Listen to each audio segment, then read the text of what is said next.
l'école éduque-t-elle à la solidarité? Et pour cela, on recevra l'ensemble des directeurs des grosses institutions scolaires ici sur Nivelles, ainsi que Bernard Devos, délégué général aux droits de l'enfant, et Christine Mailly qui nous rejoindra en cours d'émission. Voilà, vous êtes toujours sur radio27.be, vous êtes avec Patrick Monjoie et Thierry Toussaint. Radio27.be, bien entendu.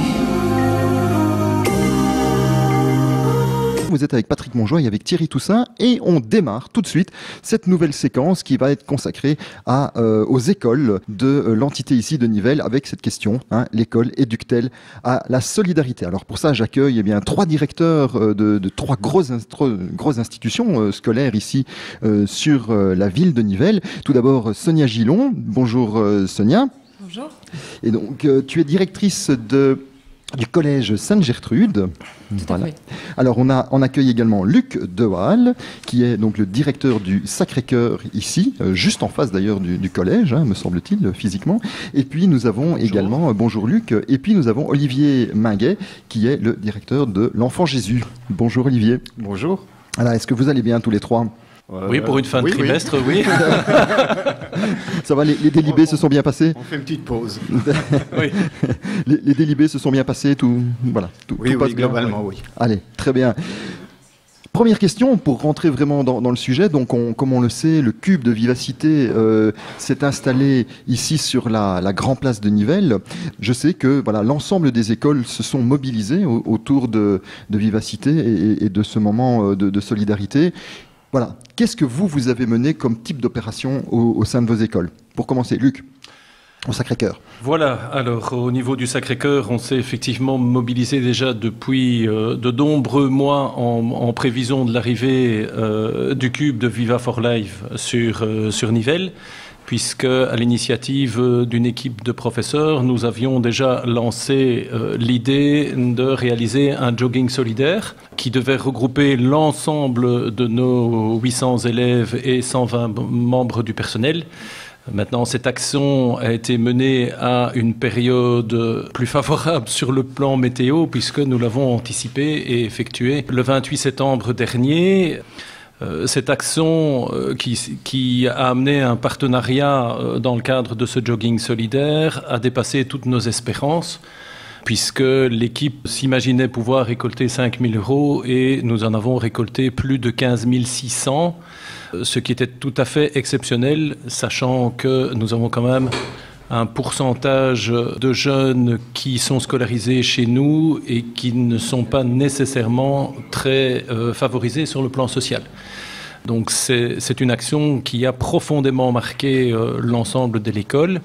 D'autres actions ont été menées de manière plus spécifique, puisque nous avons une section de restauration dans notre école et la première journée de présence du cube, lundi dernier, notre section a été présente sur le site de la Grand Place avec du potage, des crêpes, des gaufres préparés par les jeunes de l'Opson, servis en partie par les jeunes et par des enseignants, qui nous a encore permis de rapporter un peu plus de 1 200 €. Et puis, si je peux encore faire un petit coup de pub, il y a encore une activité qui est prévue demain matin dans la salle de gymnastique de l'école. C'est un parcours découverte spéléo. Là encore, les bénéfices iront intégralement à Viva for Life. Bien, donc un ensemble d'actions et un phénomène aussi d'anticipation. C'était à quelle période le jogging? Parce qu'il faisait beau. Donc alors, 28 septembre le jogging et le projet a été lancé en avril dernier. Ah oui, donc on était en prévision. En oui, prévision, tout à fait. On était dans cette idée-là. C'est bien, ça permettra de raccrocher à la suite de la discussion. Sonia, avec le collège, quelles sont les activités que vous avez pu mener? Alors, nous avons mené diverses activités. Tout d'abord, des élèves de travaux de bureau ont en fait fait un travail dans le cadre de leur cours de sciences humaines pour récolter des informations, monter un dossier d'information relatif à la pauvreté en Belgique. Et ce dossier a été mis à disposition des autres enseignants et des autres élèves. Et c'était une vraiment chouette initiative puisque c'était de l'apprentissage par les pairs. Et donc l'ensemble des élèves ont, grâce à ça, été sensibilisés à cette difficulté liée à la pauvreté en Belgique. Et ensuite, trois actions plus importantes ont été menées. Une première action menée par des élèves de 2e secondaire, de mettre sur pied une brocante au mois de novembre. Et donc avec aussi l'orientation recyclage, écologie, partage de friandises et gain d'argent au profit de Viva for Life. Un deuxième moment aussi au mois de novembre, fin novembre, organisé là par les élèves des sections professionnelles, les travaux de bureau et les élèves en maçonnerie. Et là, ils ont vraiment montré un projet extraordinaire puisqu'ils ont démarché toute une série de producteurs locaux, de commerçants de Nivelles, afin de récolter des vivres. Et ces vivres ont permis de réaliser un souper. Et tous les bénéfices du souper ont été déposés ce matin au cube de Viva for Life. Donc plus de 2800 euros récoltés et d'une merveilleuse façon. Et les élèves de l'inférieur surtout, première, deuxième, mais l'action a été menée dans tous les niveaux, mais se sont, eux, mobilisés en récoltant des petites pièces, donc les pièces jaunes, et on avait plus de 200 kilos de pièces récoltées, triées, et donc qui permettent aussi un beau dépôt Viva for Life. Tout à fait. Et on a eu une élève tout à l'heure du collège qui en a parlé, et qui disait qu'elle remplissait des petites bouteilles en plastique là, d'eau, ouais. Et qui remplissaient ça tous avec leurs pièces, et qui déposaient ça au secrétariat. Voilà, là aussi on était dans le recyclage, on ne voulait pas acheter des tirelires. Mais donc la secrétaire est toujours occupée à trier les pièces. Non, c'est la sous-directrice qui a trié toutes les petites pièces. Comme quoi il faut savoir tout faire dans l'enseignement. Oui, on est polyvalent dans le livre. Et alors, au niveau de l'enfant Jésus, et nous, on s'y est mis assez tard. On a attendu que les autres travaillent. Et puis, on s'est dit, on va s'aligner. Donc, non, il y avait une vraie volonté de faire quelque chose, bien entendu. Mais on a commencé, nous, fin septembre, à l'initiative d'un de nos professeurs essentiellement, qui a dit, on va quand même pas rester les bras ballants. Mais non, bien sûr, Philippe, on va pas rester les bras ballants. Donc, qu'est-ce qu'on fait? On s'est réunis et on a opté pour l'aspect sportif. Donc, on a essayé de faire bouger tout le monde, profs et élèves. Et on a organisé autant de la course à pied à l'intérieur de l'établissement avec des relais que de la marche à l'extérieur, et il y en a qui sont partis à vélo. Et puis pour ceux qui éventuellement physiquement n'étaient pas aptes, on a encore fait de l'artisanat ce jour-là, et on a vendu hier à notre petit marché de Noël. Et donc on a été très fiers de calculer tout ce que ça rapportait, parce que ça y est, on a passé la barre des 19 000, l'objectif largement atteint. On voulait juste battre le Sacré-Cœur, c'est tout. Mais on y est arrivé assez facilement, mais on a eu la chance évidemment d'avoir beaucoup plus d'élèves, ce qui nous facilite les choses. Et puis on n'a pas voulu calculer les choses simplement, donc on s'est dit, plutôt que de calculer le nombre de kilomètres faits par l'un, par l'autre, et de faire des comptes, etc., on s'est dit on va faire le plus de tours de Belgique possible. Et donc on a fait 14 tours de Belgique à peu près, puisque le périmètre, j'ai mon copion, est de 1363 km. Et donc on a parcouru 14 fois ça, puisqu'on a parcouru au total 19 764 km. Waouh! Voilà. Et donc en plus, apprentissage de la géographie avec les élèves. Exactement, oui. Enfin, c'est quand même des profs qui ont calculé le périmètre. pour être certain. Question peut-être un peu provocante par rapport au Sacré-Cœur, tu décrivais les élèves comme des élèves, en partie en tout cas, certains étant peu favorisés, c'est le terme que tu as utilisé. Donc finalement, ils agissent pour eux-mêmes, pour les personnes qui sont précarisées. Est-ce que c'est pas finalement tourner en rond que d'agir de cette façon-là?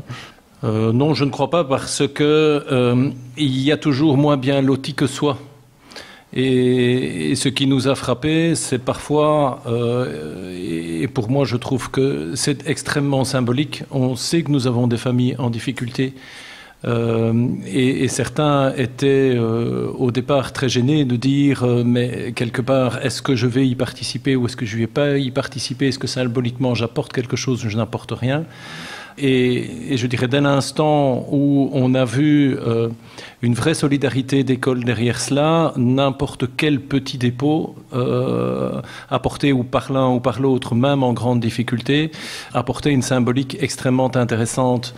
J'ai été très frappé pendant un moment, puisque on avait aussi un départ, une possibilité de financement via une plateforme visible, donc on pouvait effectivement rajouter des mots. Ce qui nous a frappé, c'est de constater que certaines familles, même relativement défavorisées, versaient offrait même symboliquement 5 €, en se disant, ben voilà, oui, certes, nous vivons nous-mêmes des choses compliquées, mais nous savons qu'il y a encore des situations plus pénibles et que c'est important que chacun soit mobilisé par rapport à ce type d'action. Et même si l'apport est faible, il a une symbolique. Et je dirais même que proportionnellement, leur participation est parfois bien plus importante que des gens extrêmement favorisés qui vous mettent 100 ou 200 €, mais qui est dans l'ordre du surplus, tandis que là, on touche à l'essentiel. Même type de réaction au niveau de l'Enfant Jésus, au niveau du collège, par rapport à ce que Luc ici vient de décrire? Oui, je pense qu'on a tous des élèves en difficulté dans tous les établissements scolaires de Belgique, malheureusement. Et force est de constater, comme Luc le disait, que c'est parfois les plus démunis qui sont les plus généreux, et c'est pas un constat limité à la Belgique. Quand on voyage, c'est aussi quelque chose qu'on peut observer.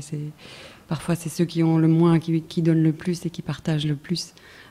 Donc oui, ces enfants se sont mobilisés et ont donné pour leur père des sommes d'argent parfois importantes au vu de leurs moyens. Enfant Jésus, quel type de réaction? Comment est-ce que les élèves ont pris finalement ce projet-là? Ils prennent ça très très vite et très facilement. Ils sont convaincus directement de l'utilité de l'action. Outre l'aspect festif et fun, sportif, tout ce qu'on peut mettre dedans. Pour essayer, il n'y a pas cours. Hein, mais soyons pratiques. Oui, mais ils sont quand même convaincus, effectivement. Ils le font avec plaisir et entrain. Ils veulent savoir combien on obtient. Fin de matinée, nous avons fait ça le 15 novembre, sans pluie, on a eu la chance. On a quand même vu que les élèves attendaient jusqu'au bout pour savoir quand même ce que ça avait rapporté, puisque le comptage se faisait pendant ce temps-là. Et ils étaient très fiers, effectivement, de ce qu'ils avaient rapporté. Donc, c'est quelque chose d'important. Alors, c'est sûr qu'on n'est pas dans une école où il y a un élève sur 4 qui est en situation précaire. Par contre, je me faisais la réflexion, pendant que mes collègues intervenaient, que c'est effectivement quand même dans ceux qui ont des difficultés qu'on est le plus facilement enclin à faire des efforts. Et c'est notamment quand on est en difficulté financière vis-à-vis de l'école, ce qu'on peut remarquer à certains moments, que c'est effectivement ces gens-là prennent contact avec l'école s'ils ont des difficultés de paiement, font des efforts, payent un minimum, étalonnent éventuellement les paiements. Les plus mauvais payeurs ne sont pas ceux qui ont le moins de moyens dans les écoles. Et ça, c'est un constat qu'on peut parfois dresser aussi. Oui. Si je me permets encore de rajouter quelque chose, c'est vrai que pour l'instant, on insiste assez fort sur l'élément participation financière. Moi, ce qui m'a frappé aussi dans le défi sportif qui était associé au parrainage pour Viva for Life, c'était le fait de courir pour une cause. Et moi, ce qui m'a frappé, je ne suis pas le seul, c'est que certains y ont donné un cœur extraordinaire parce qu'ils ne couraient pas pour eux-mêmes. Ils couraient parce que derrière cela, il y avait un projet, il y avait quelque chose de symbolique, c'est-à-dire l'enfance défavorisée. Et donc, pour certains, le geste, ce n'est pas uniquement un geste financier, c'est aussi « je fais un effort pour ».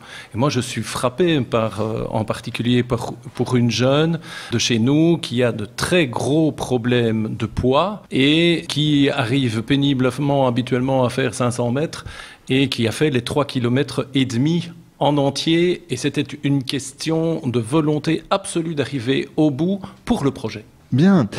Je vais accueillir les deux nouveaux invités qui nous ont rejoints ici autour de la table. Christine Mailly, qui est la directrice du réseau wallon de lutte contre la pauvreté. Bonjour Christine. Bonjour. Et Bernard De Vos, délégué général aux droits de l'enfant. Bonjour Bernard. Bonjour. Alors, tous les deux, vous avez entendu ici, donc les 3 écoles de Nivelles qui sont présentes ici autour du plateau se sont mobilisées et ont mobilisé l'ensemble de leurs élèves et leur corps professoral par rapport à ce projet, Viva for Life. Une réaction, Christine ?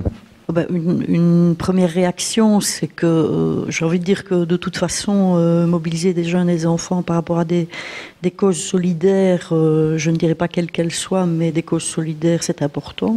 De pouvoir, j'imagine, travailler sur le fond avec les enfants et les jeunes qui ont pu y participer, c'est-à-dire au-delà évidemment de l'aide financière qui malgré tout, à côté de l'organisation de nos politiques publiques qui devraient empêcher qu'il y ait de la pauvreté, mais donc travailler sur le fond, j'imagine, de la compréhension de l'origine des pauvretés, outre le fait que ça ne soit pas une responsabilité individuelle des parents et des enfants, c'est important. Donc j'imagine que dans les écoles, on a à cœur à la fois de mener l'action qui permettra de soutenir des associations qui accueillent des enfants et donc qui ne vont pas directement aider les familles en direct sur leur potentiel économique et financier de pouvoir éduquer leurs enfants, qui a à cœur des établissements scolaires. Donc j'imagine qu'il y a un avant Viva for Life, il y a un pendant quand vous menez les actions, et puis sans doute qu'il y a de l'après pour se poser la question de savoir, tiens, qu'est-ce qui fait qu'il faut être solidaire pour rassembler de l'argent qui va lutter contre la pauvreté, donc d'où vient cette pauvreté, quelle en est son origine? Alors, c'est une question intéressante, évidemment, que je vous soumets à tous les trois, l'avant, pendant, l'après. Comment est-ce que vous gérez ça au niveau des écoles qui souhaitent réagir? Sonia? Mais l'humain est vraiment au centre de notre métier. Donc on travaille pour des humains, avec des humains, on est nous-mêmes humains. Et donc moi, ce qui m'épate dans ce métier, c'est l'investissement énorme du corps enseignant dans son travail d'éducation, mais qui va au-delà et qui va vers le rôle citoyen, notre mission de faire des citoyens responsables, engagés et solidaires. Et donc, les fameux cracks, comme on utilise le terme, en tout cas dans les maisons de jeunes et l'aide à la jeunesse. Oui. Et donc, les enseignants vraiment font un boulot formidable, les éducateurs aussi. Et dans cette mobilisation ici autour de Viva for Life, c'est absolument épatant comment ils arrivent à relancer les élèves, à les mobiliser, à les avoir en dehors des temps scolaires pour faire des actions supplémentaires. Et donc, c'est vraiment le cœur de notre métier, je trouve. Bernard, une réaction par rapport à tout ce que tu entends ici? Ce que je peux dire d'autre, je me réjouis évidemment que des écoles aient saisi l'opportunité du passage dans leur ville de l'opération Viva for Life pour entamer un travail de réflexion, de mise en réseau, de solidarité des jeunes de leurs écoles autour d'un concept qui est quand même discutable. Donc disons les choses comme elles sont, c'est quand même un grand barnum médiatique qui engloutit lui-même pas mal d'argent. Mais effectivement, c'est ça le principe, et donc c'était ça quand moi j'ai été associé à la discussion autour de l'organisation de ce projet. La RTBF avait décidé avec sa grande radio populaire de faire une opération entre guillemets particulière pour fêter leur anniversaire, je ne sais plus quel anniversaire ils fêtaient, et ils voulaient essayer de ne pas fêter idiot entre guillemets. Est-ce qu'ils ont réussi? Est-ce qu'ils ont réussi ou pas? C'est une autre question. En associant leur anniversaire à une opération entre guillemets de solidarité à travers une thématique particulière qui est un vrai problème chez nous, la pauvreté des enfants, la pauvreté infantile. Christine dira qu'effectivement c'est aussi la pauvreté en général, et je ne disconviens pas de cette question-là.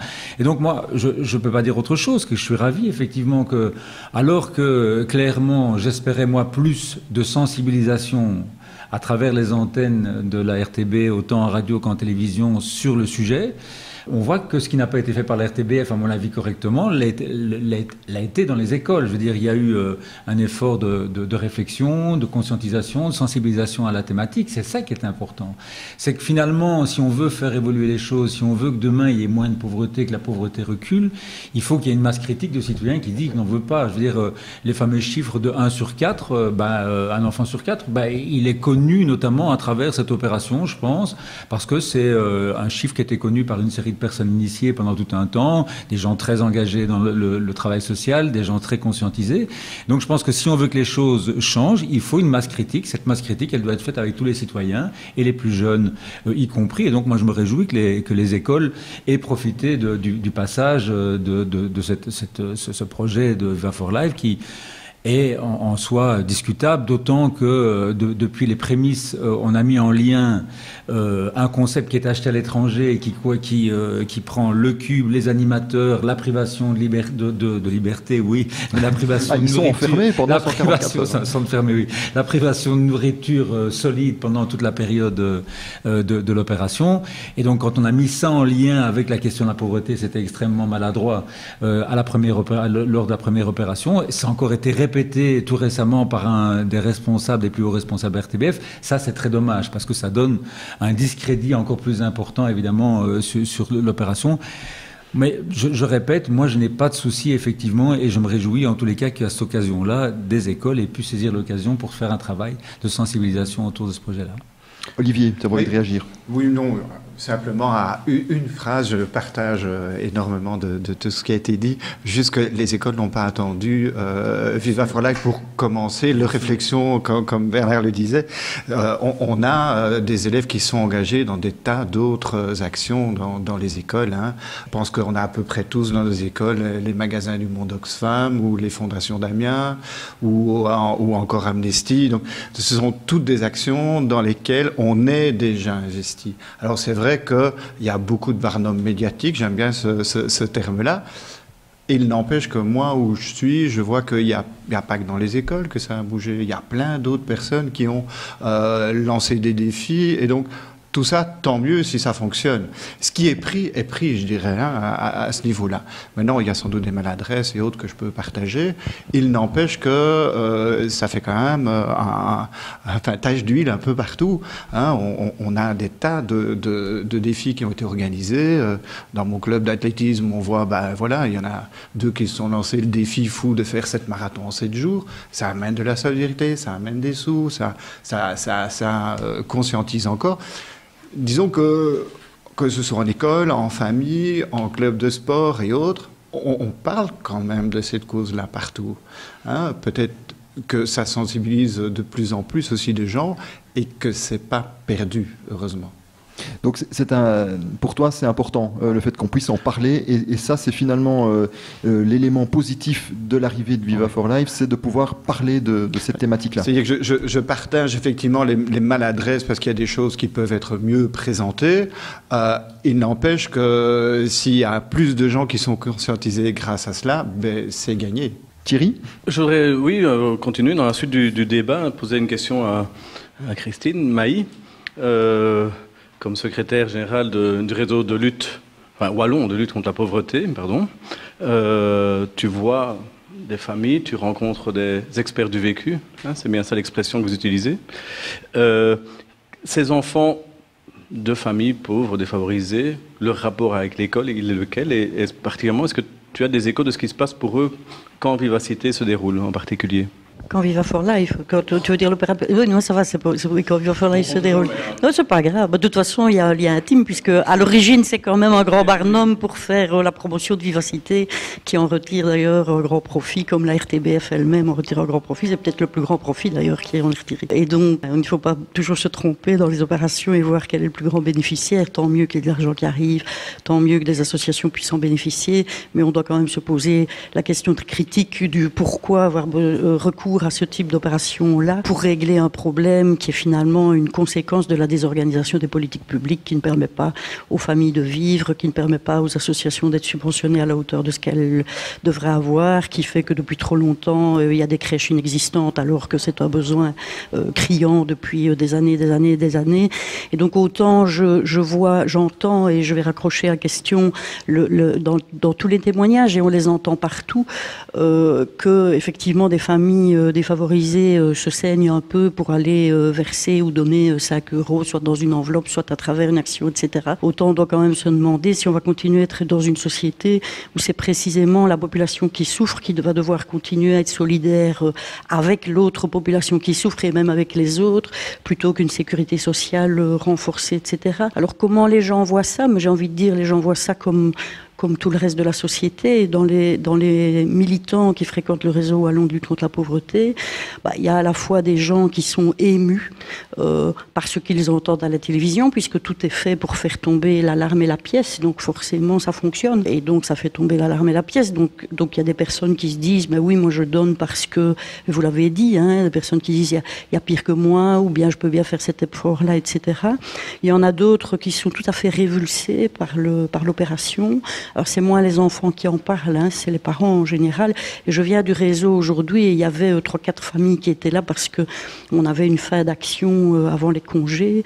Et j'entendais les personnes qui étaient dans le bureau à côté de moi qui expliquaient comment l'une d'elles, en tout cas, s'était un peu pris le nez avec des personnes de sa région qui défendaient Viva for Life et comment elle, comme maman, elle se sentait blessée par Viva for Life. Elle disait mais c'est insupportable d'accepter que ça soit de cette façon-là qu'on règle avec le problème.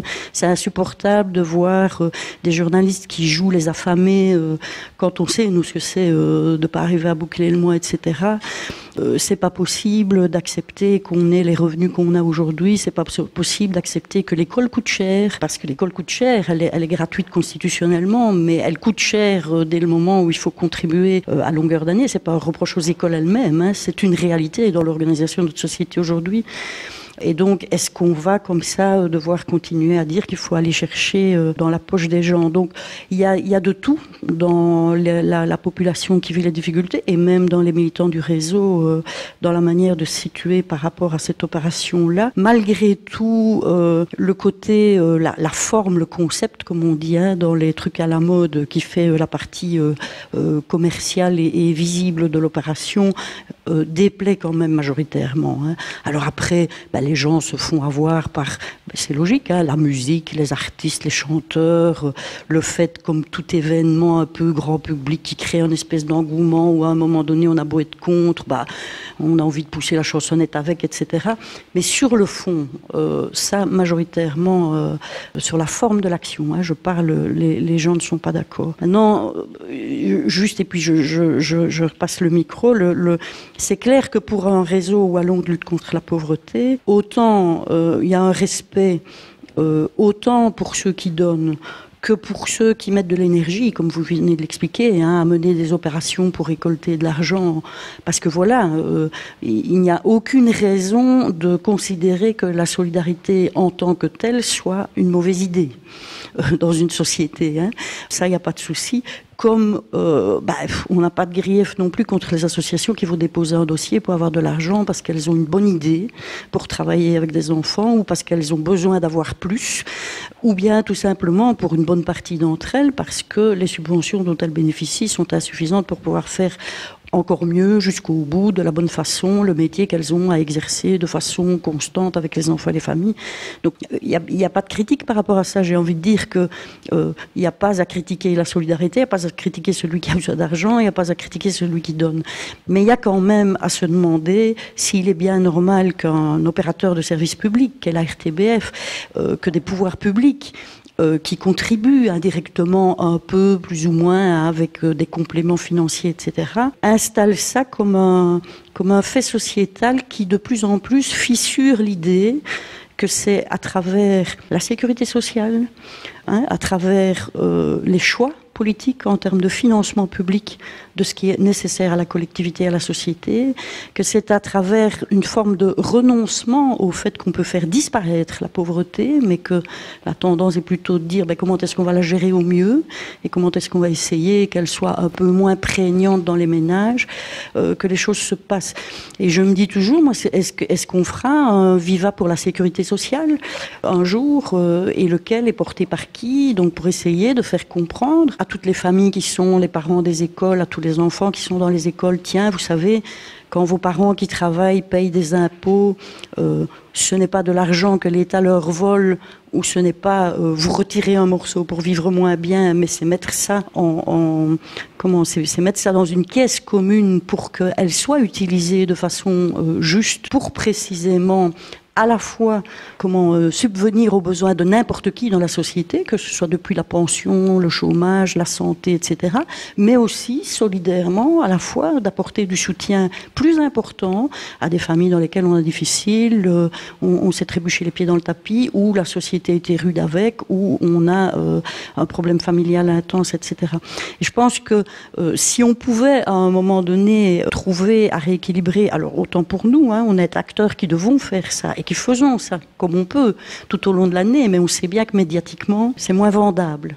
C'est moins vendable de se dire on va organiser une grande opération Viva pour la sécurité sociale, Viva pour le métier des aides familiales avec un statut convenable, particulièrement quand elles vont intervenir dans des familles où il y a beaucoup d'enfants et où des services, qu'elles puissent, elles, avoir des voitures de société et qu'on arrête les voitures de société pour les chefs d'entreprise pour qui c'est un revenu complémentaire, mais qu'elle puisse Viva pour des crèches etc., puisqu'on sait qu'il y a du bon boulot qui se fait dans tout ça. Donc voilà, c'est ça, nous, notre réflexion. Donc c'est vrai que j'ai envie de dire que de façon absolue, le réseau wallon de lutte contre la pauvreté ne peut pas soutenir ce concept-là, ne peut pas être d'accord avec ce concept-là, puisque, je le redis, hein, ce n'est ni ceux qui donnent, ni ceux qui organisent, ni ceux qui reçoivent le problème, c'est ce que ça construit comme opinion publique, ce que ça construit comme état d'esprit dans la société, qu'il est normal que ça passe davantage par des opérations, alors ne prenez pas mal le mot, mais type charité, type charitable, c'est-à-dire on vient rechercher en plus dans la poche, hein, plutôt que de se dire on passe par un cadre collectif organisé, structurant et structurel, qui permet d'apporter les moyens qu'il faut à ceux qui en bénéficient. Et ça étant, je sais très bien que les associations qui déposent un dossier, qui sont soutenues, pour si pas 100%, 99%, j'en sais rien, je connais pas tous les dossiers et je m'occupe pas des dossiers, mais je connais beaucoup d'associations qui candidatent, hein, font du boulot extraordinaire, font du travail qui a un caractère émancipateur avec des enfants, font qu'elles apportent le mieux, font que c'est du soutien important sur le terrain. Ça, je n'en ai pas de doute et je ne remets pas du tout ça en cause. C'est beaucoup plus la conception générale et le comment ça inscrit de plus en plus dans la société le fait que l'option service public serait devenue infinançable, hein, serait trop cher, mais en oubliant peut-être que l'option service public trop cher, il faut peut-être la confronter à une fiscalité juste, etc., etc. Donc voilà, donc on entend bien le point de vue du RELP, bien ça. Oui. Allez, on a tellement de sigles et on jonglait tellement toute la journée qu'à la fin on s'y perd. Je voudrais voir un peu justement du côté des directions si les propos de Christine Mailly font écho et comment est-ce qu'ils font écho chez vous. Bonne chance. Je vais réagir tant on a un plaidoyer en faveur d'une vision anti-Viva for Life. Ça démotive un peu à vouloir dire tiens, est-ce que nos élèves ils ont bien fait ou ils n'ont pas bien fait? Je pense qu'ils ont bien fait. Pas dit ça, hein, vous avez bien entendu. Donc, hein. Si, j'ai très bien entendu parce qu'on a eu largement le temps de l'entendre. Mais je pense qu'effectivement, c'est un discours qui est moins porteur chez les jeunes aujourd'hui. Peuvent-ils comprendre à 12 ans tous les concepts que vous venez d'expliquer? Je ne suis pas sûr. Peuvent-ils se mettre en route avec des actions solidaires, avec des défis qu'ils font ensemble? Oui, là, ils comprennent bien. Alors, on peut peut-être trouver dommage qu'ils le fassent dans une forme que vous ne cautionnez pas, mais ils le font aussi à d'autres occasions. Donc c'est une occasion de plus de le faire.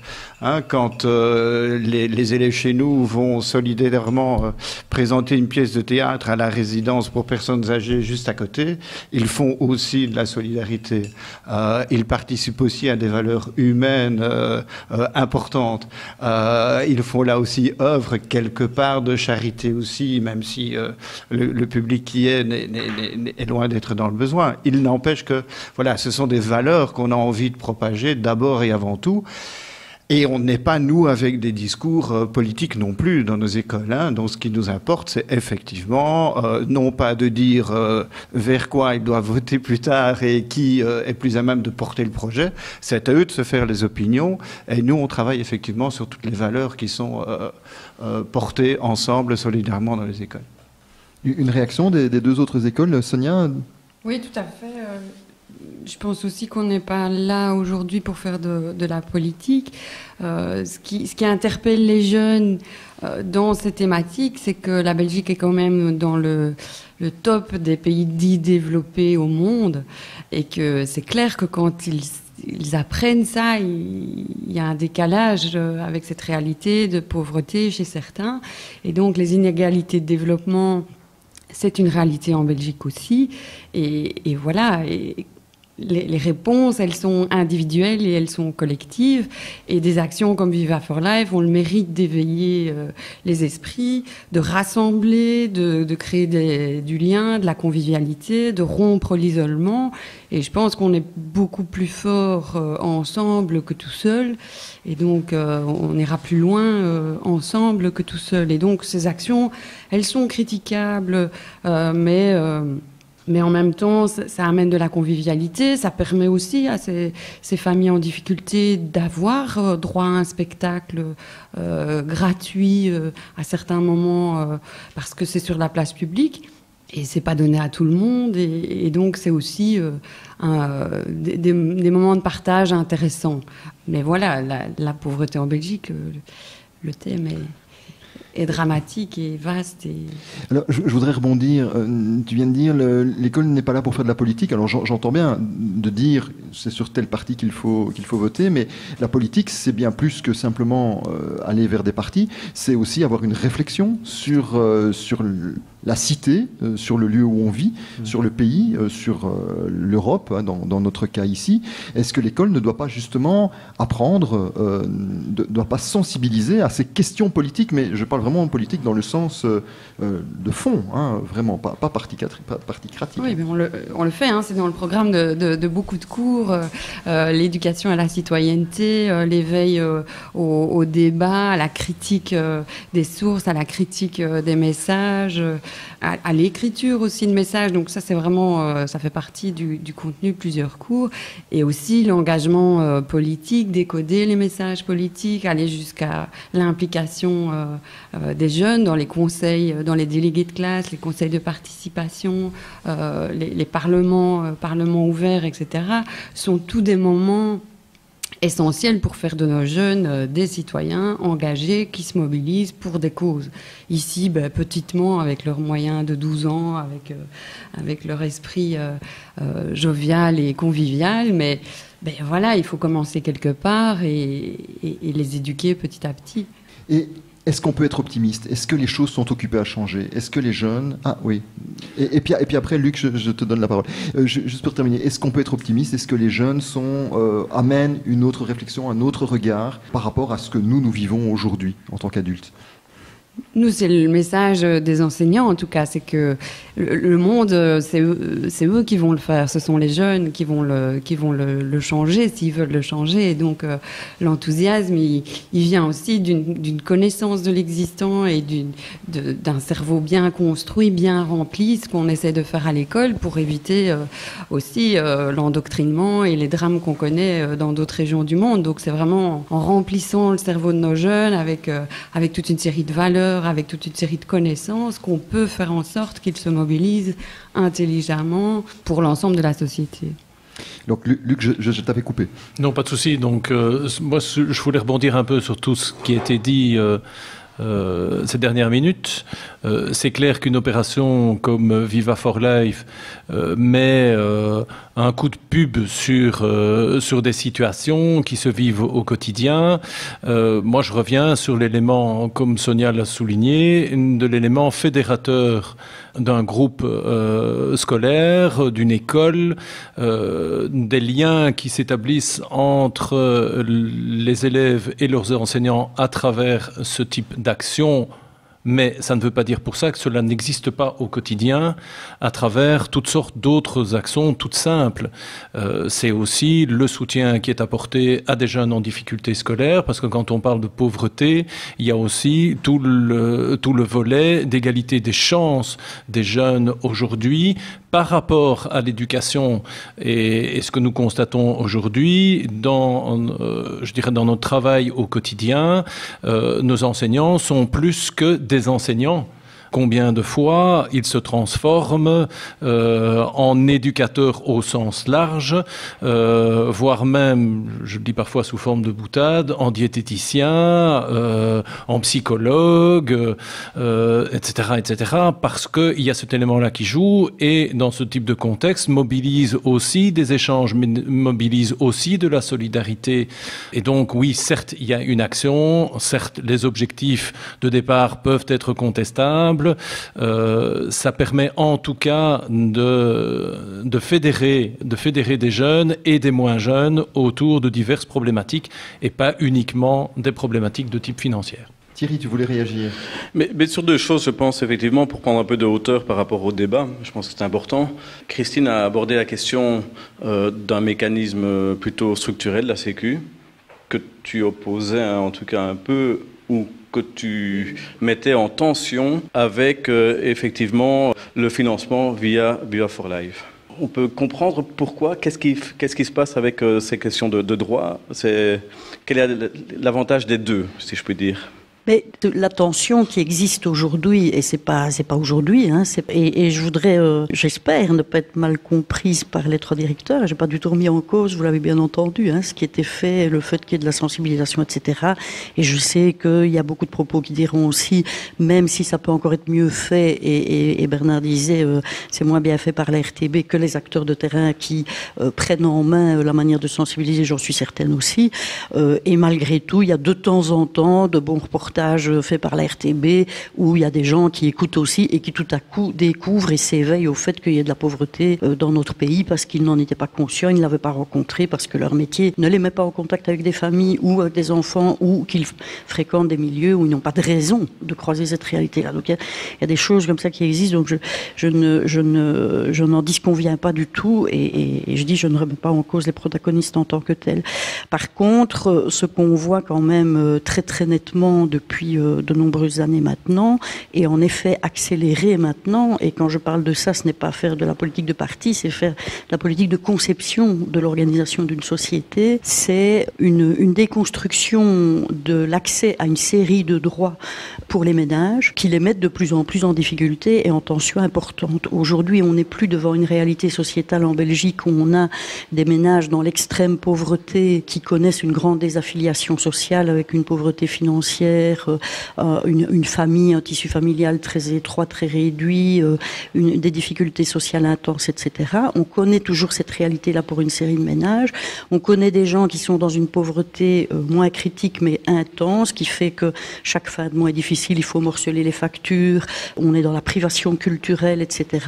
Et puis on connaît toute une série de ménages qui s'appauvrissent aussi, pour ne prendre que cette manière-là de dire les choses, hein, qui sont même des gens qui travaillent et qui aujourd'hui vivent en flux tendu avec une incapacité de mettre 1 euro de côté à la fin du mois, qui fait que n'importe quel événement, même le plus banal de la vie quotidienne, sera un inconvénient le mois suivant, fera un petit trou, on se demandera de quoi on va se passer, qu'est-ce qu'on va reporter, quelle facture on va aller négocier, comment on va aller expliquer qu'on ne s'est pas payé, que ce soit quelque chose à l'école, par rapport à son propriétaire, ou une réparation de chauffage, ou de choisir entre l'électricité, le mazout, ou une paire de chaussures, ou une paire de lunettes. Voilà, et on voit que ça croît.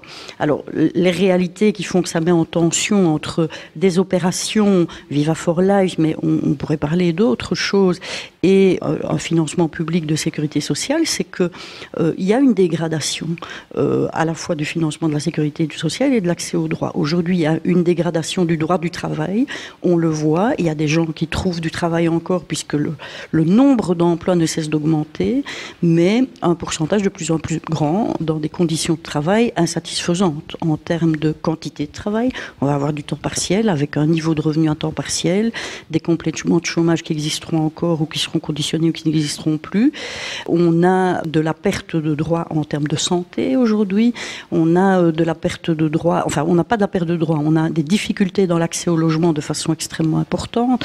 Hein, on le sait, la part du prix du logement dans le revenu des ménages augmente de façon astronomique, et plus les revenus des ménages sont bas, plus la proportion consacrée au logement, à l'énergie et à l'eau est extrêmement importante, donc ce qui reste pour vivre est extrêmement étroit. Et donc on le voit à travers toute une série de décisions structurelles qui sont prises aujourd'hui.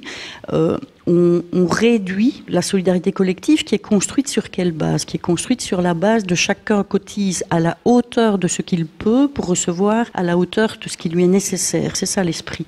C'est ça l'esprit de la solidarité collective construite par l'État. Et donc on voit qu'on est en tension aujourd'hui. Et là où peut-être, ça c'est faire de la politique que de dire ça, c'est qu'il y a une espèce d'inégalité dans la manière de régler les choses aujourd'hui, qui est, et on le sait, et c'est pas moi qui le dis, c'est tous les chercheurs, il y a des études qui viennent encore de sortir, qui sortent tout le temps, qui disent que les inégalités croissent.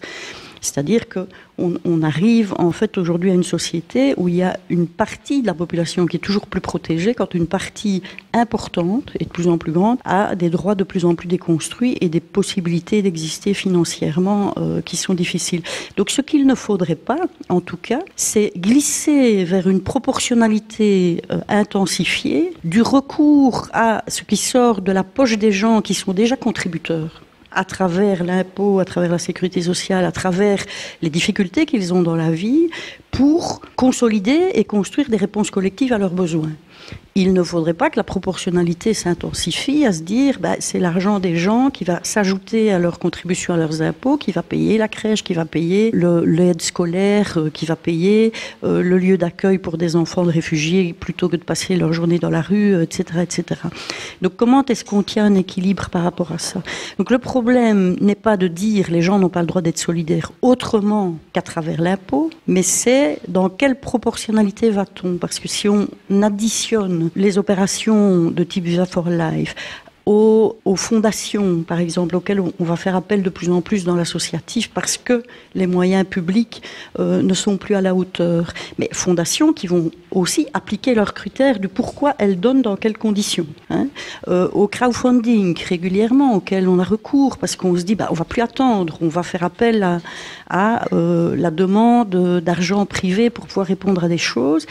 On doit se poser la question de jusqu'où ira le déséquilibre. Et moi, je fais partie, c'est peut-être vieillot de penser ça, mais je fais partie de ceux qui pensent quand même que les transitionnaires, visionnaires, intelligents, qui se sont battus à l'époque de la construction de la sécurité sociale pour se dire tout le monde doit être à l'intérieur du système et on doit y être tous pour quelque chose. Mais en pouvant tous bénéficier dans une proportionnalité plus intense si on est plus en difficulté que l'autre, reste un modèle solidaire auquel je crois. Donc pour moi, l'attention, elle se situe à cet endroit-là. Merci Christine Mailly. J'aurais envie de renvoyer aussi vers l'assistance la question de droit, de sécu. On apprend la sécu à l'école? Ça fait partie du programme scolaire? En tant que tel, peut-être pas, si ce n'est dans certains cours de sciences éco et autres. Ce n'est pas une notion qui est vue par l'ensemble des élèves dans leur parcours forcément en détail. C'est peut-être dommage. C'est surtout, enfin, je me permets de vous interrompre, prendre 2 secondes. Ils vont bénéficier, en parler, la vivre toute leur vie, en fait, après la sécu. Donc c'est intéressant d'en parler, en fait. J'ai pas dit que c'était pas intéressant d'en parler. C'était peut-être pas le sujet du jour, d'ailleurs, auquel on s'attendait, puisqu'on était quand même invité pour parler de ce qu'on avait fait comme action, puis de voir comment on organisait la solidarité dans les écoles. Donc, les débats politiques sont sûrement intéressants, mais voilà, c'est pas ce à quoi on était conviés a priori. Donc, j'ai peut-être plus envie de rebondir sur la question que j'ai posée tout à l'heure de tiens, mais et la politique et la solidarité et comment est-ce que ça fonctionne? Est-ce qu'on ne doit pas quand même faire de la politique à l'école? De façon générale, moi j'ai envie de dire, parce qu'on posait la question de savoir, tiens, comment est-ce qu'on peut amener l'enthousiasme pour la politique? Alors je vais peut-être mettre les pieds dans le plat, mais en disant qu'il était sans doute plus facile, il y a une trentaine d'années, de motiver des élèves à s'engager politiquement, parce qu'on avait aussi dans les médias des vrais débats idéologiques au niveau politique. Aujourd'hui, la pauvreté de débat qu'on a à écouter dans les médias est quand même relativement lamentable. On n'a plus des débats d'idées. On a des chicaneries, des bagarres, et je crois que pour les jeunes aujourd'hui, il est extrêmement compliqué de dire à la fin d'un débat qui pense quoi. Donc ça, c'est extrêmement compliqué. Aujourd'hui, on a sans doute perdu, avec Philippe Maystadt, le dernier homme d'État qu'on avait. Alors, qui peut prendre la relève? Je crois que c'est là qu'on a un vrai problème aussi, et que le jour où il y aura une relève politique à ce niveau-là, et qu'on pourra enfin engager des débats d'idées, on pourra peut-être remobiliser autour des engagements politiques toute une partie de notre jeunesse. Merci. Moi, ce que j'aurais voulu, ce que je voudrais dire un peu en conclusion de tout ceci, moi, ce qui est une valeur essentielle selon moi, c'est l'insistance sur le vivre ensemble. Je pense que nos écoles ici, sur Nivelles, ont peut-être une chance particulière de leur localisation géographique, d'être aussi sensibilisés à la notion du vivre ensemble et des importantes différences sociales que l'on peut avoir, ou provenance sociale à l'intérieur de nos établissements scolaires. Le Brabant wallon a la réputation avérée d'être une province riche. Ce qui est intéressant de constater dans nos établissements scolaires, c'est que nous vivons une mixité sociale extrêmement importante, et qui s'explique par différents facteurs. Le premier facteur, sa position géographique très proche du Hainaut est extraordinairement bien achalandé en transport en commun, fait en sorte que, au-delà de l'image du Brabant wallon, province de riches, nous vivons au quotidien dans nos établissements scolaires une toute autre réalité. On a parlé de décret de mixité sociale. Quelque part, quand je vois ce que moi je vis dans mon établissement scolaire, je vis la mixité sociale sans qu'elle n'ait dû faire l'objet d'un décret. Je suis frappé de constater qu'on a instauré il y a quelques années les calculs d'indices socio-économiques dans nos établissements scolaires qui ont déterminé, entre autres, des adaptations en termes de subventions de nos établissements scolaires. Il a fallu 7 ans pour que ces chiffres soient recalculés et nous constatons du jour au lendemain, avec ce recalcul centré sur des objectifs bien plus précis et correspondant davantage à la réalité de nos écoles. Je redescends par exemple de 4 classes d'un seul coup dans les indices et que mon école fondamentale est pratiquement à la limite de l'encadrement différencié. Or, on est sur Nivelles. Donc, moi, les valeurs que je voudrais défendre derrière, au-delà d'un certain nombre de concepts qui sont tout à fait fondamentaux et qui font partie du politique avec un grand P, c'est d'abord et avant tout le vécu de terrain, c'est le vivre ensemble, c'est les échanges entre des enfants qui sont à la fois très favorisés, qui vont côtoyer dans la même cour de récréation, dans les mêmes classes, des jeunes qui sont issus de milieux très défavorisés et ils vivent ensemble, ils sont heureux d'être ensemble, ils ne se bagarrent pas, il n'y a pas de difficultés du style « t'as pas l'habit qu'il faut », etc., etc. On travaille sur ces valeurs-là, pour moi c'est l'essentiel. Et ça c'est partagé au niveau des écoles? Le partage, c'est vraiment une valeur. J'ai rebondi sur le vocabulaire. Donc, le partage, c'est vraiment essentiel. Et comme dit Luc, au collège aussi, c'est vraiment important d'intégrer tout le monde, que ce soit les personnes en difficulté financière, mais aussi physique ou voire médicale, avec des enfants en intégration aussi. Donc, c'est vraiment essentiel d'apprendre à partager, à découvrir les valeurs des autres, les coutumes des autres, les aliments des autres. Voilà, je pense que c'est en se connaissant mieux qu'on vivra mieux. Ça, j'imagine que c'est pas toujours simple non plus quand même. Non, mais vivre sinon, ensemble. ce serait pas drôle. Je voudrais revenir juste sur le côté... C'est pour ça qu'on vit. Ah ben, il faut s'amuser un peu quand même. Hein. Je voudrais revenir sur le côté, sur le côté donc de sécurité sociale, pardon, vivacité. Donc pour faire le lien, et puisque vous posez la question de savoir on est là par rapport à quel sujet. Donc pour repréciser quand même qu'effectivement la Sécu c'est un mécanisme structurel de financement. Viva for Life, c'est un mécanisme conjoncturel, on va dire, hein. Il n'est pas structurel. Et donc, il peut y avoir une tension, puisqu'à un moment donné, si on se dit, tiens, imaginons par exemple, pour vous qui êtes directeur, si demain on se disait, tiens, on va financer l'enseignement par le Viva for Enseignement, vous voyez tout de suite ce que ça voudra dire pour vous. Vous allez vous dire, oula, ça commence à sentir mauvais. Et en partie, vous êtes déjà presque forcé de le faire dans certains cas, puisque effectivement, les fêtes d'école pour compléter les budgets, c'est quand même pas non plus une légende. Donc ce sont des réalités. Moi, je voudrais renvoyer la question vers Bernard Dervos, puisque question de droit de l'enfant, en fin de compte, pour prendre un peu de hauteur sur le débat. Si effectivement, on remplace petit à petit, c'est-à-dire si la sécurité sociale est présente, mais si effectivement on diminue son impact, ses effets, et qu'on remplace ça par des contributions de type opération de solidarité, est-ce que finalement il n'y a pas une perte pour les droits des enfants de fait ? Si, hein, donc moi je n'arrête pas de répéter que la pauvreté infantile, c'est un véritable affront hein, aux droits de l'enfant. Il n'y a pas, et je n'arrête pas de le redire, il n'y a pas un seul article de la Convention de 89 qui résiste à l'épreuve de la pauvreté. Un enfant en situation de pauvreté n'a pas les garanties de l'application de la Convention en matière de santé, en matière d'éducation, de droit de vivre en famille. Dans aucune matière, aucun article n'est réaliste entre guillemets, parce que la pauvreté, elle met tout en jachère. C'est pas possible d'appliquer modifier ça. Alors, le souci, c'est qu'on voit bien que certains États qui ont les mêmes revenus que les nôtres arrivent, malgré tout, à limiter les conséquences de la pauvreté sur les enfants, en organisant, on en a parlé tout à l'heure, une crèche,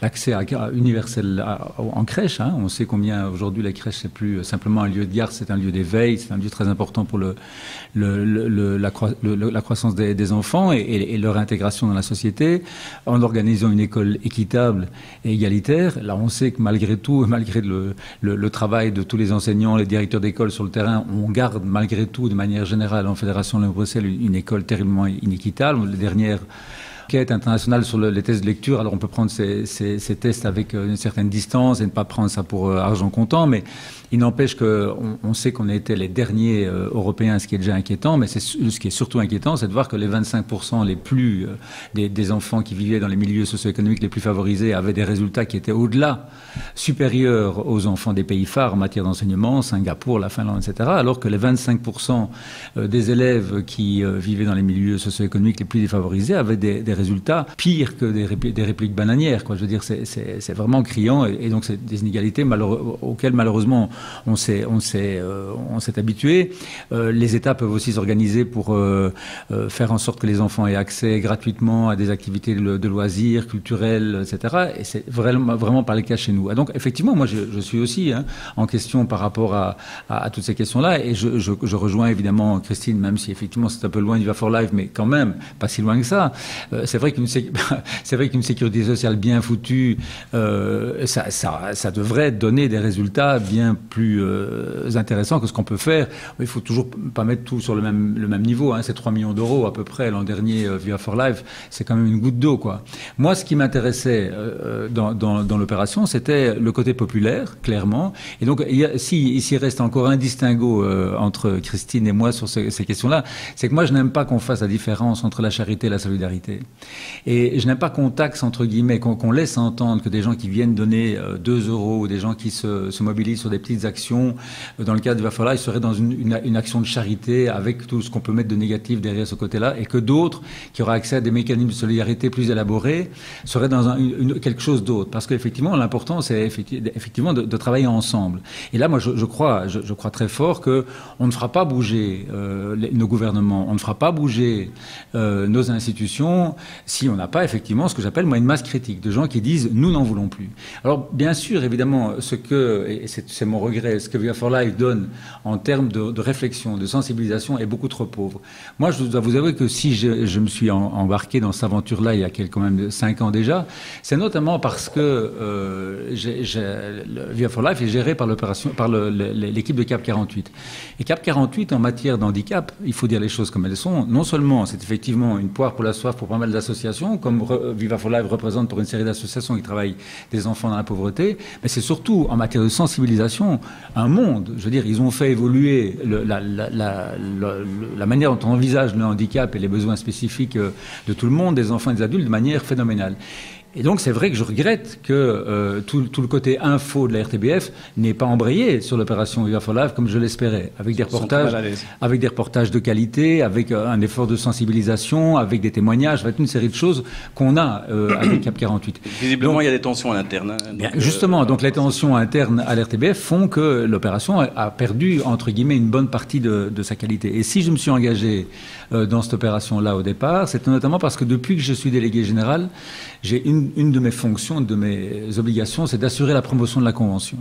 Et j'ai dit depuis le début, et ça j'ai déjà dit 100 fois, Christine pourrait le dire à ma place, depuis le début j'ai dit que je voulais faire ça de manière populaire, mais dans le bon sens du terme. Donc ça sert à rien de convaincre les convaincus. Ça sert à rien de faire des colloques, des symposiums, des grandes conférences qui vont essayer de dire à ceux qui savent déjà un enfant sur 4 vit dans la pauvreté qu'un enfant sur 4 vit dans la pauvreté. Je vois des conférences comme ça tous les jours, moi. J'y participe, je les clôture ou je fais le mot d'introduction. Non, ça sert à rien. C'est beaucoup plus intéressant, effectivement, d'aller avec une approche relativement simple, qu'on peut élaborer, qu'on peut complexifier d'année en année, aller sur cette question de pauvreté. Et effectivement, arriver à avoir cette masse critique d'une série de personnes qui disent, mais on en a marre de la pauvreté infantile, mais très vite, évidemment, on peut, en élaborant le discours, faire comprendre que la pauvreté infantile, c'est avant tout, disons les choses comme elles sont, la pauvreté des parents. Tu veux dire tout ce que tu veux. J'ai dit combien. Moi, je veux toujours parler de pauvreté infantile parce qu'en attendant le grand soir où il n'y aura plus de pauvreté, si on peut éviter les conséquences de la pauvreté des parents parents sur les enfants, moi je suis pour. Voilà. Donc je préférais que ça se fasse de manière institutionnelle, comme je l'ai dit, comme ça se fait dans d'autres pays. Aller dire en Norvège ou en Suède qu'un enfant sur 3, en gros, en communauté française a une place en crèche, ils vont vous prendre pour des demeurés, quoi. Dans des pays nordiques, c'est tous les enfants une place en crèche. Allez dire en Norvège ou en Suède que vous mettez votre enfant à la crèche à 3 mois, vous allez être abattu ou lynché sur la place publique. On met un enfant parce que les enfants n'ont pas un attachement sécure à 3 mois. Et donc là, il y a un congé parental consistant, correct, qui permet aux parents de garder leur enfant près d'eux pendant la première année, et puis après seulement l'orienter vers la crèche qui est là, accessible à tous les enfants. Donc il y a moyen de faire beaucoup mieux. Et Christine a entièrement raison. C'est fondamentalement la question de la sécurité sociale. Et quelque chose aussi, je voudrais réinterroger au niveau des écoles. On a entendu dans les invités qu'on a vus tout à l'heure et qu'on a rencontrés, ils parlaient aussi de l'invisibilité de la précarité et notamment des femmes qui sont dans la précarité. Comment est-ce que vous, en termes d'école, quels sont les leviers que vous avez pour pouvoir lutter et de permettre finalement à ces enfants de pouvoir participer aux cours, de pouvoir participer à l'ensemble du processus scolaire, hein, parce que l'école, ce n'est pas que les cours, hein, c'est aussi les moments de sortie, c'est aussi les voyages, c'est aussi les pièces de théâtre le soir, etc. Quels sont les leviers que vous avez? Est-ce que vous avez la possibilité d'agir concrètement au quotidien contre cette précarité? Luc? Je dirais que, comme dans toute situation, c'est assez souvent avec des bouts de ficelle et avec énormément d'imagination. Accès à la culture, accès au voyage. Je parle de ce que moi je vis au quotidien. Oui, on amène nos jeunes à assister à des pièces de théâtre parce qu'il y a un partenariat sur Nivelles ici avec le centre culturel du Vauxhall, qu'un certain nombre de spectacles sont présentés en journée pour des tarifs tout à fait raisonnables. Donc, on amène nos jeunes là-bas parce qu'on sait aussi, malheureusement, que derrière ça, il y a un désert culturel des familles. Et que donc, quelque part, nous disons, c'est plus intéressant de les envoyer 1 ou 2 fois assister à un spectacle. On fait relativement peu de voyages parce qu'on sait très bien que c'est trop cher sur le plan financier, mais on organisera l'une ou l'autre sortie avec comme objectif que l'ensemble des élèves y aillent. Mais c'est encore en faisant preuve d'énormément d'imagination pour avoir un soutien, une aide bénévole éventuelle à gauche, à droite, avec surtout comme objectif qu'il n'y ait pas de différence, qu'on ne crée pas de différence, qu'on ne se trouve jamais à aucun moment avec des familles qui nous disent « Ah, écoutez, vous organisez telle activité à tel endroit, nous ne savons pas le payer, donc nos enfants n'y participeront pas. » Donc c'est vrai que pour un certain nombre de situations, on va les organiser avec comme idée ce plus petit commun dénominateur, de façon à ce qu'on ne fasse aucune différence entre nos élèves pour l'ouverture à la culture, pour l'ouverture aux autres, pour la sensibilisation à des phénomènes de société, des rencontres, des conférences, des visites. Voilà, on travaille sur ces axes-là. Mais donc, quand même, avec des bouts de ficelle, ce qui renvoie à ce que des associations disaient tout à l'heure, c'est qu'il y a la précarité des gens, des citoyens, mais il y a aussi la précarité des structures. Et donc, on entend là quand même qu'il y a des bouts de ficelle quand même, c'est étonnant. Olivier, je vois que tu... Mais juste pour acquiescer, simplement dire que je suis entièrement d'accord avec ce que Luc a dit, qu'effectivement, il y a des mécanismes qui devraient être automatiques, à la limite, qui n'existent pas. Donc on doit les créer à l'intérieur de nos écoles aussi. Et donc, c'est vrai que quand un élève vient nous dire, ou ses parents plutôt viennent nous dire, bah, nous, on ne peut pas payer cette activité-là, et donc notre enfant n'y va pas, bah, 1, ça nous fend le cœur, 2, on trouve une solution. Parce qu'on ne peut pas se permettre, effectivement, qu'il y ait une discrimination entre les élèves dans l'accès à la culture, au savoir de façon générale. Donc ça, c'est des choses qui sont pour nous intolérables.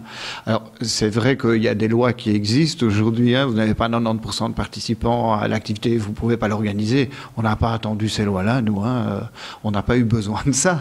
Je veux dire que c'est des trucs qui étaient tellement normaux que voilà, on n'a pas attendu les lois. Mais comme souvent, on n'attend pas les lois, en fait. Hein, on les anticipe souvent.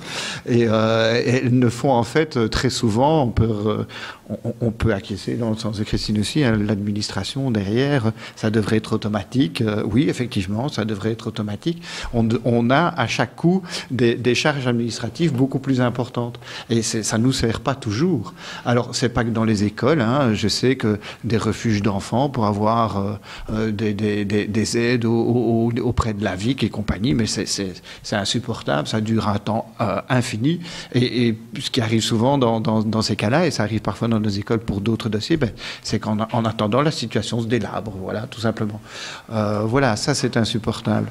Mais on fait ces mécanismes de façon financière, mais aussi, évidemment, on n'insistera jamais assez là-dessus, c'est pas que les finances, quoi, dans les écoles. Hein. L'aide et la solidarité, c'est à d'autres niveaux qu'elles se manifestent. Hein.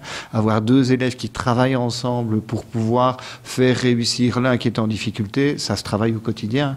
Avoir à l'intérieur de l'école, effectivement, des pistes pour que chaque élève en difficulté puisse avoir accès à de l'étude dirigée, à la remédiation et des choses comme ça, c'est du travail qu'on fait au quotidien aussi. Alors, est-ce que ça a un coût? Non, ça n'a pas de coût. Ça demande beaucoup d'énergie, beaucoup d'investissement et par moment, ben oui, ça a des coûts qu'on appelle autrement. Chez nous, c'est des coûts NTPP, donc c'est des heures organisables. Eh ben oui, ça a des coûts à ce niveau-là. Et là aussi, on est limité. Oui, donc ça reste quand même un contexte difficile et donc des choix qui sont difficiles. Mais oui, on n'est sans doute pas non plus dans les écoles les plus difficiles à organiser. Hein. On n'est pas, entendons-nous bien, nous, on est encore relativement favorisés. Voilà, on n'est pas au centre de Bruxelles avec l'ensemble de la population, dans certains cas, qui est précarisée. Donc, on n'est pas là. Nous, on a la chance de pouvoir encore actionner des mécanismes de solidarité. Il y a des écoles où c'est tout simplement impossible. Sonia, tu voulais réagir et puis après Bernard? Oui, simplement rappeler aussi que c'est de l'ingéniosité au quotidien pour trouver des systèmes qui permettent aux élèves de participer aux activités. Et donc, c'est structurel, hein, cette difficulté. Donc, nous, au collège, on a mis sur pied un fonds de solidarité en début d'année à travers une caisse où chaque famille participe à raison de 5 € minimum jusqu'à 25 € pour les familles les plus généreuses. Et tout ça va dans un fonds de solidarité qui aide les familles les plus démunies à pouvoir accéder au prêt du livre, à pouvoir accéder aux excursions, aux voyages scolaires. Cette année, il y a 110 élèves qui partent en voyage de réto et plusieurs d'entre eux sont en difficulté financière. Et c'est tout au long de l'année que l'ensemble des élèves de réto met sur pied, sur toutes les récrés, tous les temps de midi, accompagnés de professeurs, un jour des ventes de pommes, un jour de vente des crêpes, un jour, pour financer le voyage de leur père. Donc ça, si c'est pas de la solidarité, voilà, si c'est pas de l'éducation au partage, ben voilà, alors... on est à côté, mais c'est vraiment là. Et ça, c'est vraiment ce qu'on fait au quotidien avec un investissement humain énorme et beaucoup de partage. C'est ça, et c'est vraiment un travail qui est fait avec les élèves et en réflexion avec l'ensemble des élèves. Par eux, pour eux. Bernard, tu voulais réagir? Simplement, c'est peut-être pas très à propos, mais c'est parce qu'on parle un peu d'argent comme ici aussi. Donc, on demande beaucoup à l'école, hein, donc de plus en plus sans doute, et les enseignants et les directions d'école disent ça suffit. Le souci, c'est que on a une communauté française qui est organisée comme ça, quoi. Donc, au niveau des budgets, donc l'enseignement obligatoire représente 6 milliards d'euros annuels. C'est quand même une grosse somme. Et simplement, à titre de comparaison, je le cite souvent, quoi. Donc, parce qu'on sait qu'on n'éduque pas un enfant normalement rien qu'avec l'école. Je veux dire, il faut que d'autres puissent intervenir. Le budget de l'aide à la jeunesse, en ce compris le fonctionnement de l'administration, des services d'aide à la jeunesse, des services de protection de la jeunesse, tous les placements privés, tous les placements en institutions publiques, la remédiation entre guillemets dans le cadre des SAS, etc. Donc 6 milliards pour l'enseignement, 280 millions d'euros pour l'aide à la jeunesse. Et toutes les politiques jeunesse, de prévention, maisons de jeunes, maisons, organisations de jeunesse, mouvements de jeunesse dont on sait qu'ils prennent un peu d'essor, et c'est tant mieux parce que c'est important d'ouvrir des horizons, etc. Auberge jeunesse et éducation permanente, 84 millions d'euros. Donc forcément, à un moment, je veux dire, alors c'est pas, moi je ne veux pas jouer les vases communicants. Je dis en tout cas attention quand on dit qu'on va augmenter le budget de l'enseignement, parce qu'il y a peut-être à voir comment mieux gérer le budget, parce que si on augmente encore là-bas, il faudra le prendre ailleurs, hein, puisqu'on est à fond tendu. Donc c'est ça qui me semble important, et donc je voulais le rappeler ici. Si on le prend dans les armes et dans le nucléaire, Oui, c'est ça. Éventuellement, alors on peut donner un petit peu d'argent à l'école en plus. Ou dans les banques. Je plaiderais pour qu'on en donne d'abord peut-être à d'autres secteurs, et notamment au secteur de la petite enfance qui est cruellement sous-financé, alors qu'on sait aujourd'hui que c'est dépenser de l'argent à la petite enfance, c'est même pas le dépenser, c'est de l'investissement, quoi. À 1 euro, il y a certains économistes qui estiment que 1 euro dépensé ou investi dans la petite enfance, c'est 4 à 6 euros gagnés jusqu'à l'âge adulte. Luc, moi, je voudrais encore ajouter quelque chose, parce que c'est vrai qu'à un moment donné, moi j'ai quand même malgré tout des petites inquiétudes.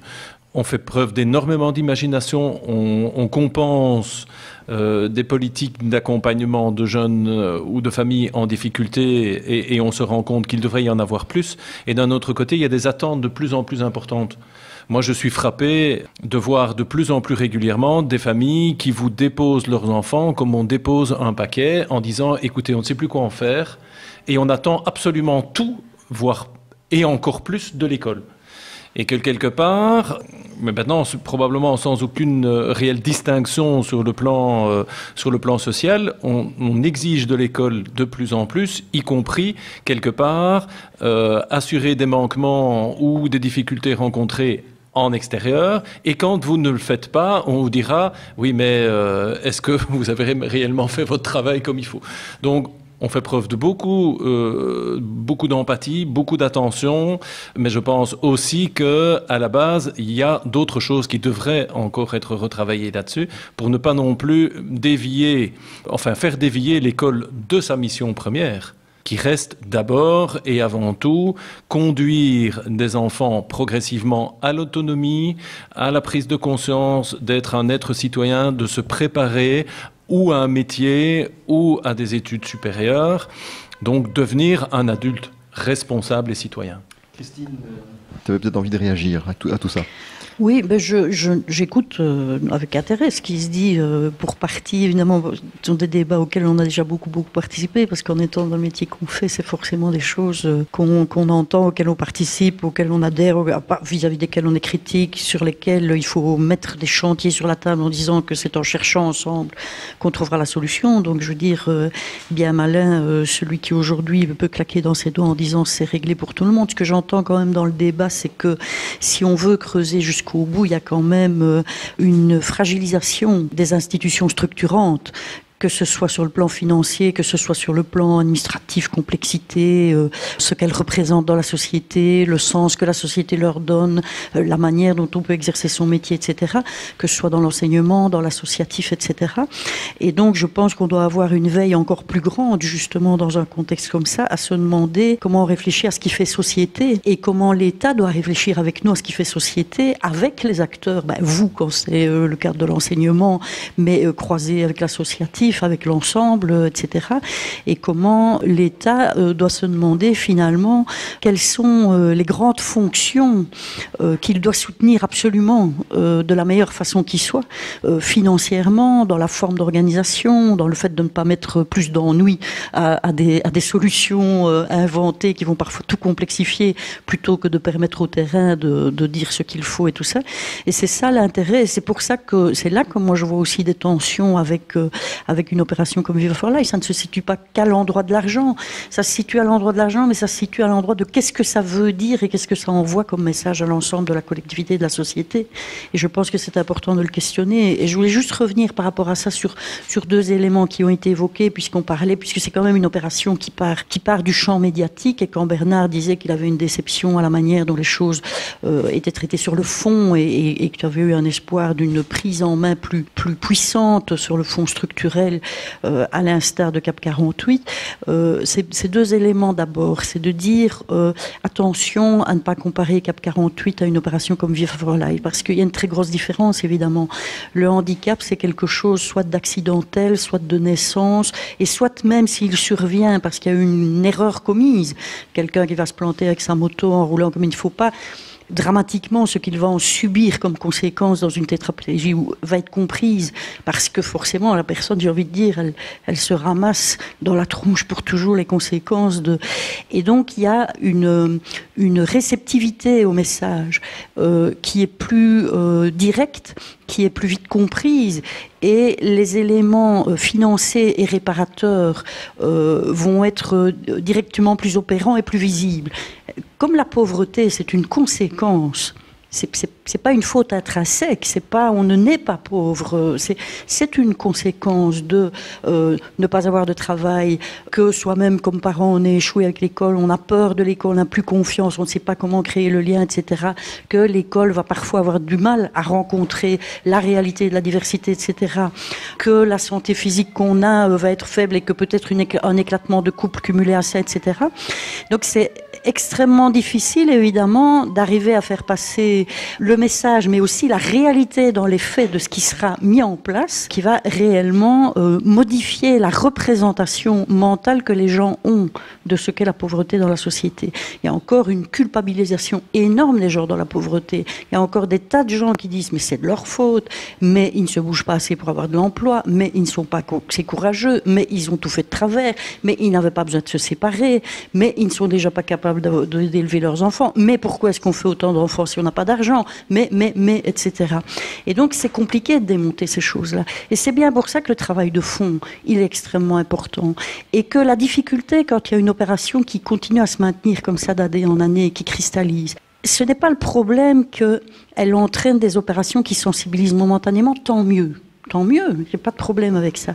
C'est qu'elle concentre tout le propos à ce moment-là, sur une année quasiment, dans le chef de l'opérateur qui l'apporte, la RTB.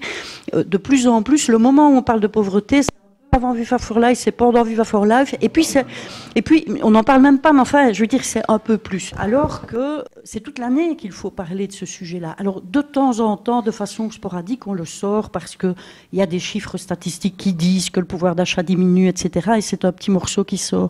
Mais j'ai envie de dire que la question de l'appauvrissement des populations, compte tenu de sa conséquence, devrait être présente à longueur d'année à la RTB, dans tous les débats. Enfin, quand je dis dans tous les débats, on peut parler d'autres choses, mais je veux dire, dès le moment où on parle d'emploi, on doit parler de réduction de la pauvreté. Dès le moment où on parle d'accès à la santé, on doit parler de réduction de la pauvreté, de réduction des inégalités de la pauvreté. Dès le moment où on parle d'école, on doit parler. Dès le moment où on parle d'accès à la culture, on doit en parler. Et moi, je vois, et je le vois parce que je fais partie des gens qui sont invités, eh bien, j'ai vu le recul quantitatif des endroits où nous sommes invités pour en parler dans les émissions de TV, parce qu'aujourd'hui, il y a un temps de concentration où il y a les témoignages des associations qui sont aidées, un temps de concentration qui est focalisé ici pour le moment. Et donc ça, c'est dangereux. Il faut absolument demander et exiger d'une télévision de service public qu'elle exerce son métier de service public toute l'année, et encore plus intensivement dans le moment où il y a l'opération, en qualité, en quantité, en sens, etc. Ça, c'est un premier élément qui est important, parce que sinon, ça développe cette idée de charité contre laquelle on est. Sinon, ça développe. On le sait, on arrive aux périodes de Noël, etc. Au réseau wallon, on est bien placé pour le savoir. Vous savez, à ces périodes-ci, depuis un mois, on est contacté par plein de gens et qui nous disent « Moi, je voudrais bien faire des colis ceci, moi, je voudrais bien faire des boîtes cela, moi, je suis restaurateur, je veux bien inviter pour un repas, moi, je suis ceci, tout ça. » Donc, on le sait. On le sait que c'est une période intense où tout le monde a envie de faire plaisir à sa famille, à son voisin, à ses amis, et donc on est touché. Et c'est normal d'être touché. Le contraire serait anormal. Mais le danger, c'est ça. C'est l'effet marronnier des SDF l'hiver, quoi.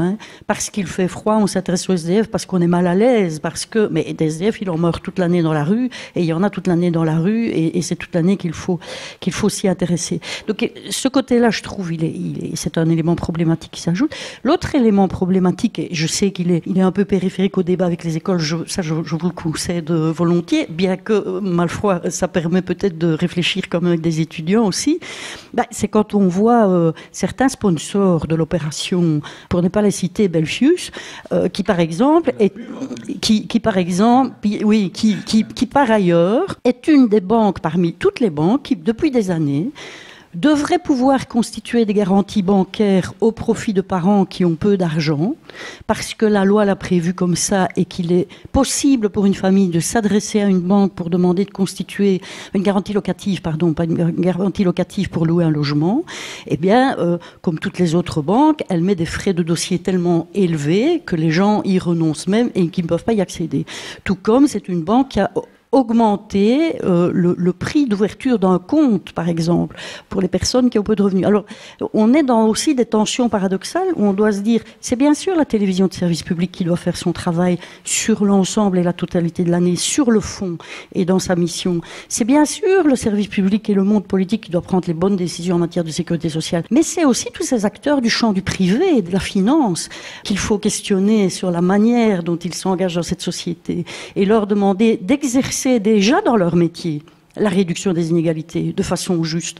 Ils seraient aussi des aidants. Il ne suffit pas de vendre des boules de Noël pendant la période Viva for Life pour sauver sa virginité de la manière dont on ne remplit pas sa mission jusqu'au bout. Donc c'est un ensemble de choses. C'est très complexe tout ça. Mais je veux dire, le risque des déviances cumulées peut poser problème. Voilà, c'est ça que je voulais dire. Et donc, je pense qu'il ne faut pas se tromper de débat et de combat. Le problème n'est pas d'incriminer ceux qui se bougent pour le moment, pour l'opération. Ça n'a rien à voir avec ça. J'ai envie de dire, ceux-là, chapeau, hein, puis c'est tout. Mais dans le contexte global, il ne faudrait pas que l'année prochaine faille se bouger encore plus pour ça. Et puis, dans 5 ans, ce sera peut-être pour les écoles. Et puis, dans 5 ans, ça sera... allez, parlons d'école, par exemple, le lien à la mobilité. Vous disiez que vous aviez de la chance à Nivelles d'être tant mieux, hein, d'être bien couvert en termes d'accès mobilité. 2 éléments, simplement, en termes de mobilité. L'abonnement social n'existe pas pour les abonnements d'étudiants en train. Un abonnement d'étudiant en train d'une famille qui pourrait accéder à un abonnement social pour l'adulte, ça n'existe pas. Ben voilà quelque chose de structurel quand même à réfléchir. On sait que la mobilité coûte cher. On sait qu'il y a des parents qui, au début du mois, n'arrivent pas à repayer l'abonnement immédiatement. Nous, on a des familles qui ont des dettes à la SNCB parce que pour ne pas que les enfants manquent, on leur fait prendre quand même le train, hein, parfois au début du mois, parce qu'on ne sait pas payer immédiatement, et tant pis, quoi. Et ça court, et il y a des intérêts qui courent, etc. Un autre élément structurel qui pourrait aider pour venir à l'école, pour dire que tout n'est pas dans l'école, hein, évidemment, que c'est aussi tout ce qui est périphérique à l'école. Ben, vous avez le TEC, les abonnements dans le TEC. L'abonnement annuel coûte beaucoup moins cher que l'abonnement mensuel. Mais une famille qui a un petit revenu, elle ne sait pas préfinancer un abonnement annuel. Donc elle paye beaucoup plus cher que celui qui a les moyens de préfinancer. Et donc, quand on parle de structurel, voilà toutes des choses sur lesquelles on... Donc il y a la sécurité sociale et il y a les politiques publiques de la Fédération Wallonie-Bruxelles et il y a les politiques publiques de la région Wallonne. Et on pourrait agir là-dessus. Et donc, voilà, simplement, moi, mon credo, c'est de dire attention, quoi. Intéressons-nous à des questions comme ça, parlons-en, mettons-les sur la table, et disons-nous que c'est aussi faire société et lien social et solidarité de parler de choses comme ça. C'est vraiment très important, donc voilà. Je pense qu'on arrive petit à petit à la fin de cette émission. Je dirais, ben, au fond, l'année prochaine, Viva for Life sera encore là. Que ferez-vous? Alors, c'est pas la question, est-ce que vous y allez ou pas? Parce que je me dis que vous y allez. Donc, qu'est-ce que vous ferez en y allant, ou peut-être que vous m'apprenez un scoop, vous n'y allez pas, mais j'étais parti sur votre option. Je ne vais pas sortir un scoop en disant, après en avoir discuté pendant presque 1h30, on se sent culpabilisé d'avoir agi. Moi, les choses sont... L'année prochaine, vous y allez, mais qu'est-ce que vous ferez? Tout à fait. Écoutez, je pense que l'expérience que nous avons vécue pour l'instant, cette année-ci, sur l'idée du jogging solidaire, continue à courir dans les esprits, et je pense sans trop me tromper qu'il y aura une deuxième édition du jogging solidaire à l'Institut du Sacré-Cœur l'année prochaine. Alors je voudrais réagir. Aucune notion de culpabilité. Je crois qu'il y a vraiment ici l'idée d'une réflexion. Et au contraire, ce qui est intéressant, c'est de montrer et de valoriser l'importance du fait que vous travaillez tout au long de l'année avec les élèves sur ces thématiques-là. Et que la solidarité, autre élément important que moi je veux ramener aussi ici dans le débat, c'est que la solidarité, il y a l'aspect financier, ça c'est un des aspects, mais il y a quand même tout l'autre aspect. Et par exemple, l'apprentissage et le fait que ensemble les élèves peuvent travailler pour que tout le monde réussisse finalement l'ensemble de ces études, eh bien, fait partie aussi de cette solidarité et donc de cette précarité qui, voilà, effectivement, on le sait bien, moins on a de culture, moins on a une capacité d'analyse, de réflexion, eh bien, au plus on peut se faire avoir dans la vie par une série d'éléments. Et donc, voilà, vous agissez sur une série d'éléments et donc il n'y a vraiment aucune notion ou de volonté de mettre en difficulté, bien au contraire. Je crois qu'on a valorisé toute une série d'actions que vous menez. Voilà, mais enfin, je rebondis sur la question de Thierry. Que faites-vous? Moi, je voudrais peut-être tout simplement ajouter une chose, c'est que, oui, bien sûr, on continuera, hein, parce que d'abord, c'est très gai de le faire, et puis la cause en vaut la peine. Mais même quand on n'est pas d'accord sur tout, moi j'ai toujours envie de retenir une chose positive qui me fait avancer après et qui me fait réfléchir. Et c'est ce que Bernard De Vos m'a dit qui m'interpelle en disant l'année prochaine, faisons-le, mais attention. Et ça veut attention à quoi? Non pas à pour contre Viva for Life, parce que je ne vais pas rentrer là-dedans et que de toute façon dire attention ceci cela, c'est pas à ça qu'on va sensibiliser, mais tenir à l'esprit que ce qui est important, c'est aussi au niveau pédagogique, de dire comment peut-on mieux sensibiliser nos élèves à la problématique de la pauvreté, pas seulement infantile.